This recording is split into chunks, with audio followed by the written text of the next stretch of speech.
Elle était un petit génie de l'ombre et avait collaboré avec les plus grands. La réalisatrice Sophie Fillière est malheureusement décédée le lundi 31 juillet 2023. La cinéaste n'avait que 58 ans. Le 7e art à la française est en deuil. La réalisatrice Sophie Fillière, notamment connue pour Un chat ou La Belle et la Belle, est morte le lundi 31 juillet 2023 à l'âge de 58 ans.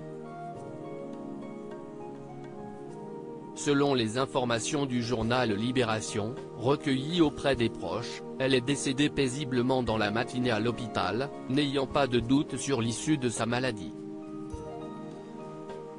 Les spectateurs la verront une dernière fois à l'écran le 23 août 2023 dans la Palme d'Or du 76e Festival international du film de Cannes, Anatomie d'une chute de Justine Triet, la seule de ses consoeurs pour qui elle a accepté de jouer les actrices.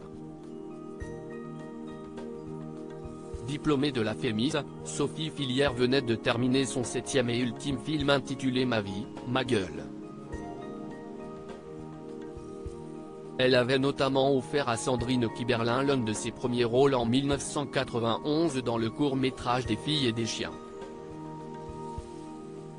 Réalisatrice, scénariste, elle avait notamment collaboré avec Noémie Lvovsky pour Oublie-moi, avec Philippe Grandrieux pour l'écriture de Sombre ainsi que, dernièrement avec Nicolas Maury, 10%, pour son premier projet personnel Garçon chiffon.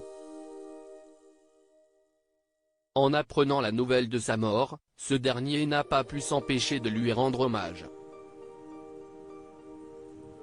Il avait eu l'occasion de la voir, à l'hôpital, la veille du drame. Pour tout ça Sophie, ma grande verticale asiatique new-yorkaise parisienne amie sœur femme chat, merci immensément, les mots sont trop limités, pour une fois avec toi, a-t-il écrit. J'ai pu te voir hier. Et parler encore. Merci Masso d'amour. Un des derniers messages de toi. Love, non ébréchable. Le correcteur me souligne et propose, non débranchable, Sophie je t'aime Sophie Fillière so. Mon prochain film test dédié. Et tout, aussi.